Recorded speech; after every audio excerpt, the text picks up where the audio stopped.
and what do you do? Name's NYK, and I'm a recording artist. I produce, write, perform, and put music out. And I'm based in Malaysia. Cool, perfect. So, from your perspective, what happened at Good Vibes Festival? So, from my perspective, I was slated to perform, to hop on a friend's set.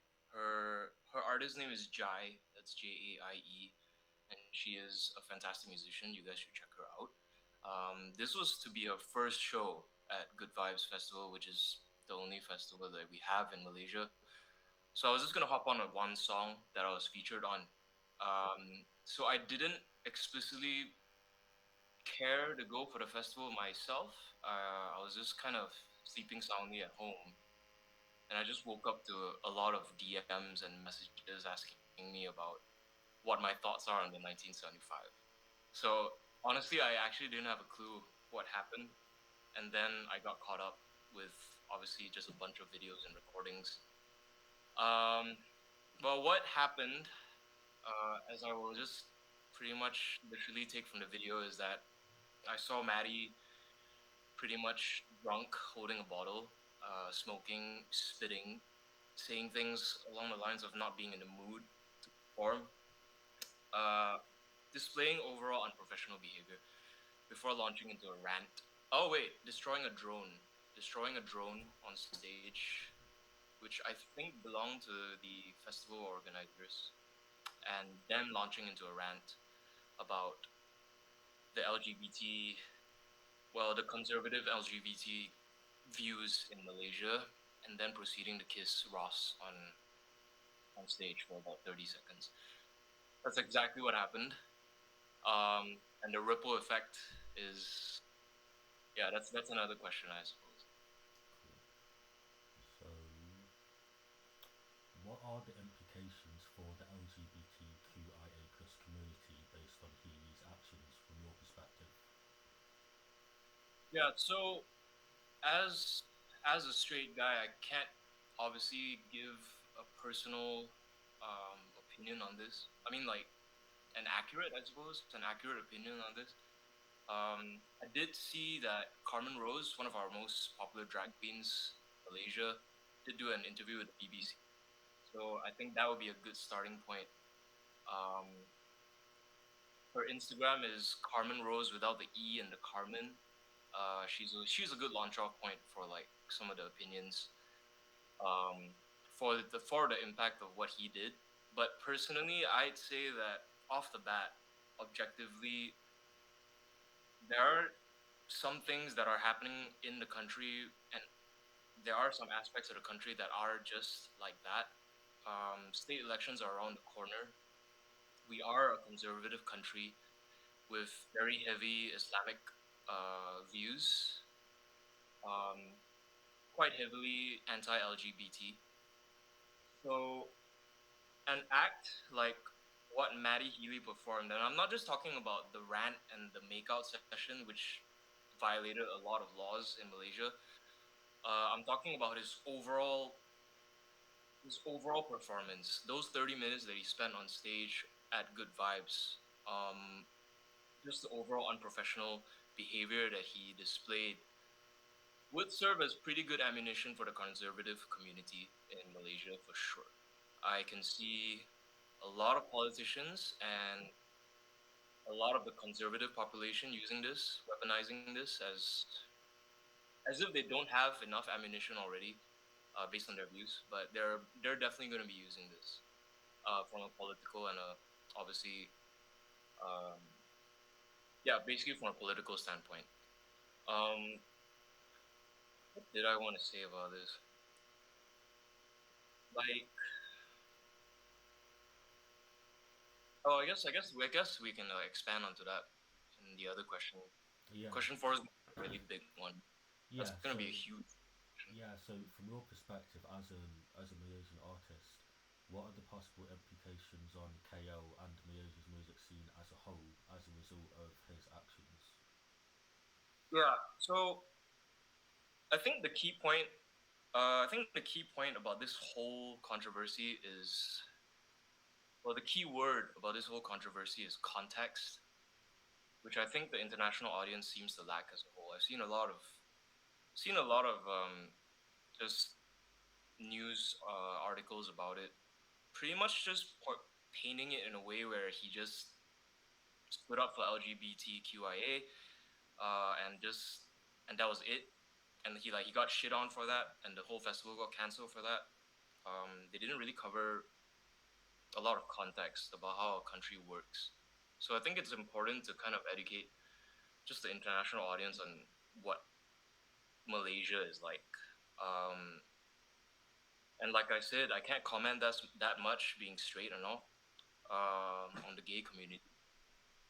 However, again, Malaysia is a pretty conservative country, and that implication extends to the creative industry. We've not been very well nurtured. A lot of a lot of the creative industry's progress has been private, not public. We've had to fund ourselves. Our economy isn't doing very well, especially now. The Malaysian ringgit to pound, I think the pound to Malaysian ringgit was maybe like 5.3, 1 to 5.3 ringgit when I was there, when I was in London in October, which wasn't too bad. And I think it peaked at 6 just like a few weeks ago. So we basically, because of the way our conservative government acts, on how strict they are with international acts coming in, the kind of laws that they impose upon acts coming in, the kind of licenses and the overpriced licenses that are needed to just bring these people in and to even have performances in the first place. While you have all these conservative parties constantly chiming in and telling us, no, you can't have these performances, you can't do that, you can't do this.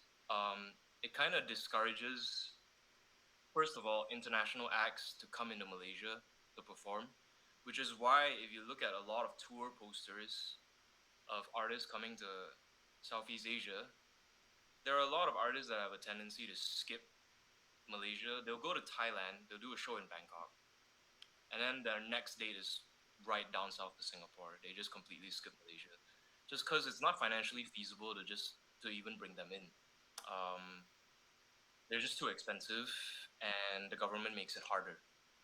And Malaysia traditionally being an import, kind of like an import business in terms of music, um, we haven't exported too much except for certain acts like Yuna, maybe. And she's had to kind of like go out to the States in order to get where she's at right now. Um,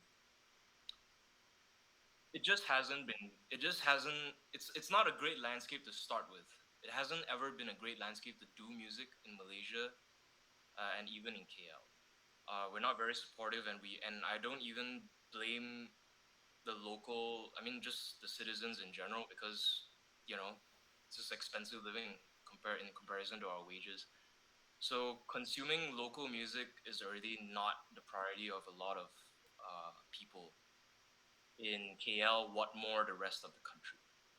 So that's Malaysia, and then you have what just happened. Um, a British, a white man, pretty much coming in and imposing certain opinions and thoughts without any respect for the context of how we live and the state of the country. As much as we don't like the way our country is, things like what he didn't lend anything to the to solving the problem at all. There was a huge ripple effect with what. Look, if anyone did what Matty Healy did on stage, everyone in Malaysia would have known that the festival is gonna get cancelled. Like, sure, if you were up there, I mean, like, I think in the BBC interview, they said, I think the interviewer asked Carmen something along the lines of, "Oh, but people were cheering when he was making out with Ross." Yeah, of course. I mean, you know, a lot of fans on the 1975. That's why they're there watching the show. And if he does something like that, yeah, I mean, without any context, sure, that's like fucking cool, that's fucking great. But upon hindsight, and from people outside looking in, it's very clear that like, okay, shit's gonna go down. So I was just there waiting, and I asked my manager like, are we gonna perform even, or are they gonna like cancel the whole thing? And my manager said just hold on for like half an hour. No one's replying. 30 minutes later, the whole festival gets canceled, as predicted. Um, Future Sound Asia. We'll talk about the ripple effect on all levels, from like corporations to SMEs to performers to the people going to the festival.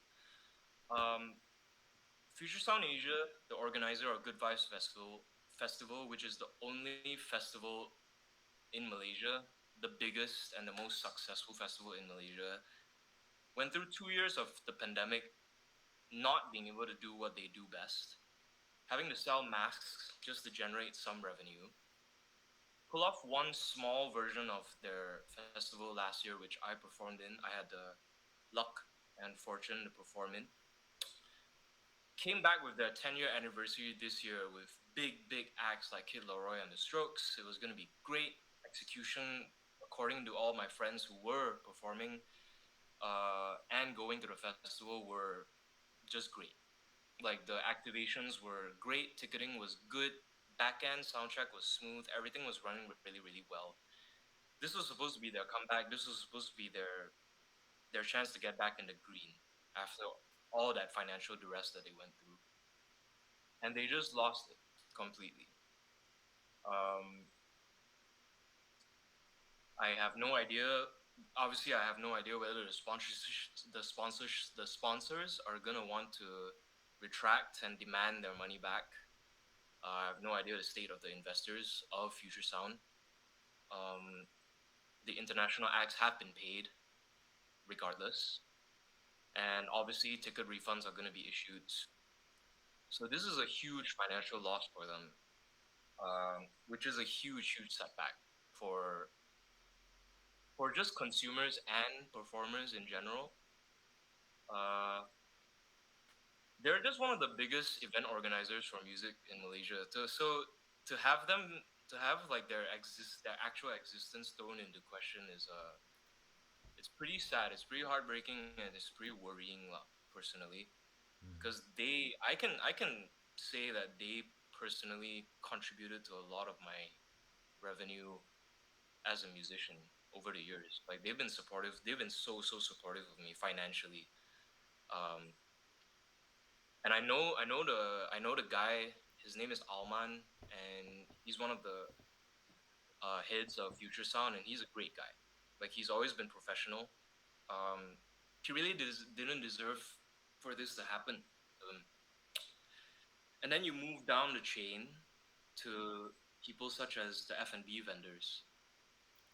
The amount of food wastage, uh, the amount of food that all some of these people I know, by the way, some of these like independent restaurants, I know the owners of these places, and yeah, the amount of food prep, 2 days of food meant to serve tens of thousands of people, just gone down the drain, Wow. having to like you know do last minute promos on like, hey, here's how maybe like if you show your wristband at our restaurants, you can get 15% off, but help us buy this food. The amount of losses that they took, that's another big L. Um, Moving even further down to local performers, this was gonna be her first debut. This was her first big proper show, and she just lost that. I was there at rehearsals. The amount of prep, the arrangement, the money that they spent renting the studios, the accommodation that they spent um, being close to the venue, all gone. I know that she spent all day drinking the next day. She was proper like sad. Um, Obviously, the sessionists who are my bandmates, we share the same bandmates. They're not going to get paid. Obviously, none of the local performers are getting paid.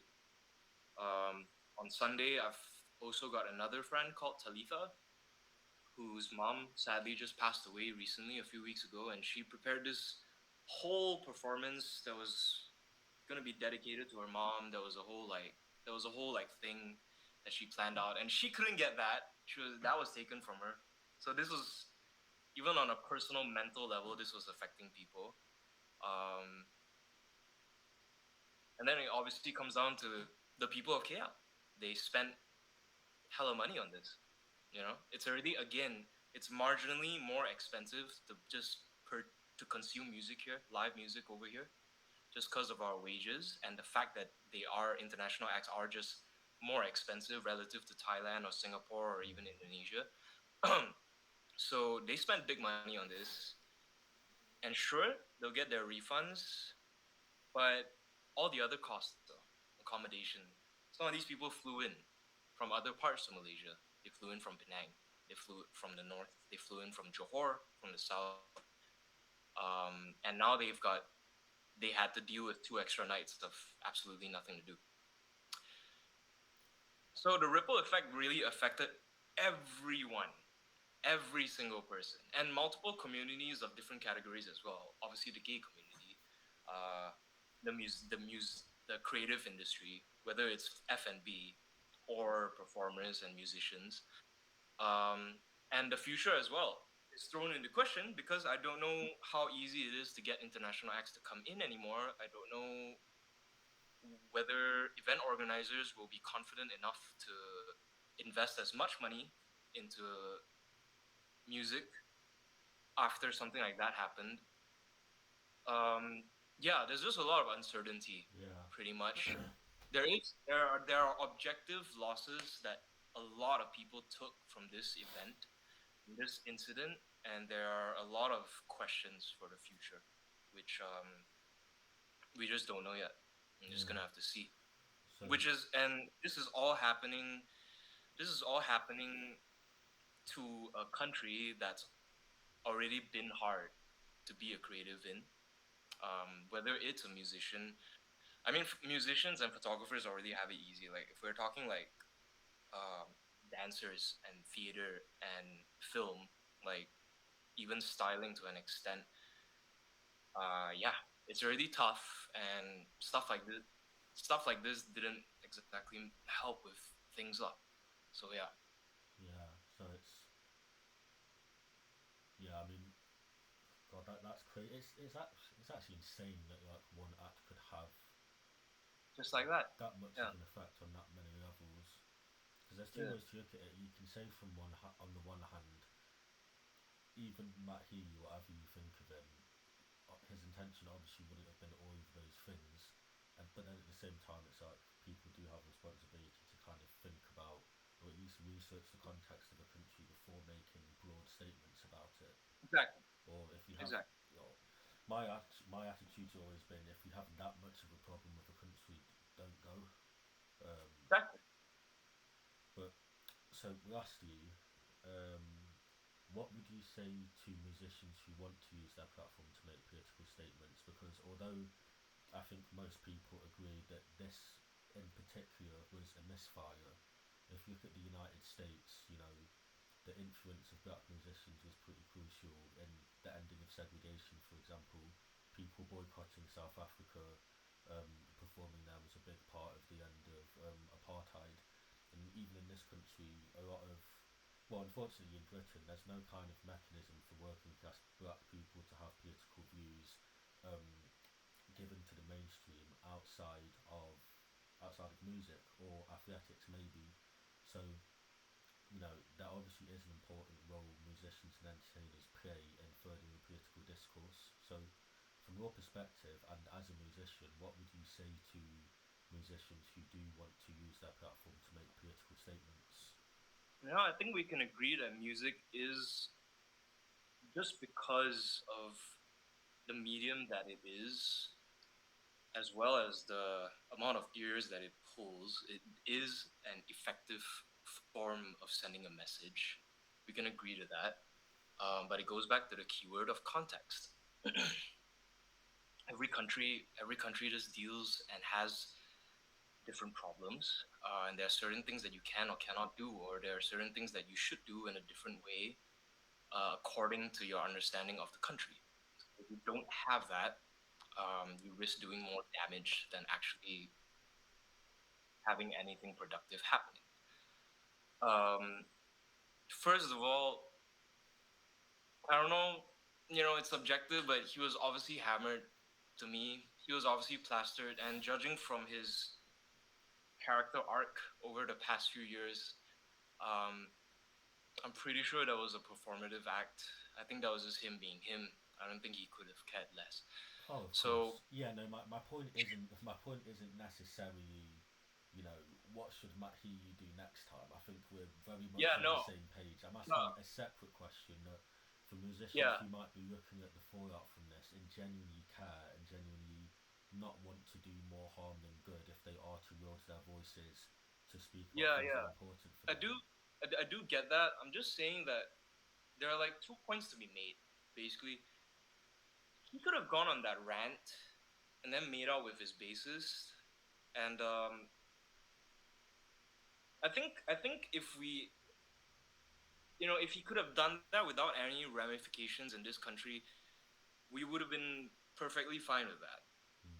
Like that's why people were cheering, because like yeah, great, like that was cool. Thanks for that. Like objectively, like that's nice. But then you bring in the other side of the coin where like okay, wait, like that's cool and all, but you can't do that here. Which is why we go back to context. I Mm. feel like there are just more delicate ways that you can deliver your message, whether via your music or just being a little more tasteful about it. But the most important thing is to understand where it is, where it is that you're performing in, where it is that you're to to whom you're delivering your message to.